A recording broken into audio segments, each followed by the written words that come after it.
Préserver jalousement leur précieux legs, adossé à un patrimoine traditionnel solide qui forge l'éthos patriotique. Monsieur le ministre des Forces armées, distingués invités, cet ouvrage est ainsi une invite aux générations actuelles et futures à sauvegarder ce précieux legs, ce précieux héritage des anciens qui, au-delà de leur fort coefficient symbolique, représentent le socle de leur identité et de leur cohésion. À ce titre, aucune raison ne saurait être évoquée comme motif dérogatoire à cette responsabilité individuelle et collective de préservation de ce patrimoine. Sous ce rapport, je rends un hommage appuyé et déférent à tous nos valeureux grands anciens. Certains sont présents dans cette salle et ils se reconnaîtront.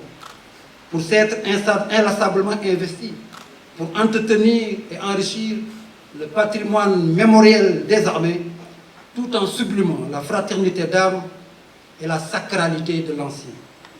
Bien entendu, les armées, c'est l'une des rares institutions où la sacralité de l'ancien est consacrée, au-delà du rapport hiérarchique.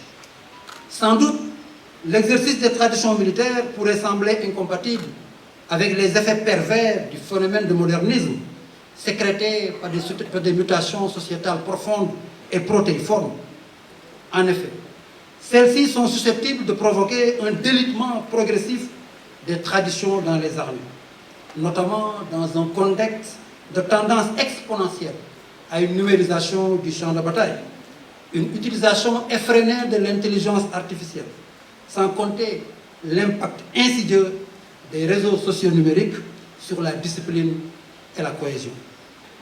Au demeurant, il semble qu'il faille aujourd'hui s'accommoder de l'émergence de ces nouvelles vulnérabilités et renforcer la résilience des institutions militaires dans la nécessaire quête de sauvegarde de leur patrimoine traditionnel.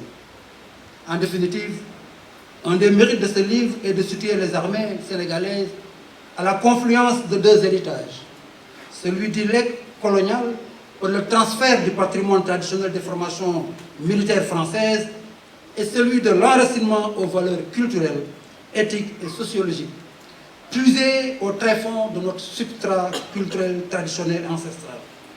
Et c'est l'un des plus nobles objectifs de cet ouvrage dont on espère qu'il apportera quelques réponses à moult interrogations sur le sens des traditions militaires. Monsieur le ministre des Forces armées, Mesdames et Messieurs, distingués invités, je me retiendrai de m'étendre outre mesure sur le contenu du livre pour laisser à nos fidèles lecteurs le plaisir d'en découvrir les bonnes feuilles. Je ne saurais terminer sans réitérer ma sincère gratitude à tous les grands anciens ici présents, pionniers et bâtisseurs à qui je rends un hommage appuyé et déférent pour avoir écrit, au cours des dernières décennies, les plus belles pages de l'histoire de nos armées, malgré les défis de l'heure. Je vous remercie de votre aimable attention et d'avoir répondu généreusement à notre invitation. On nous tue, on nous tue.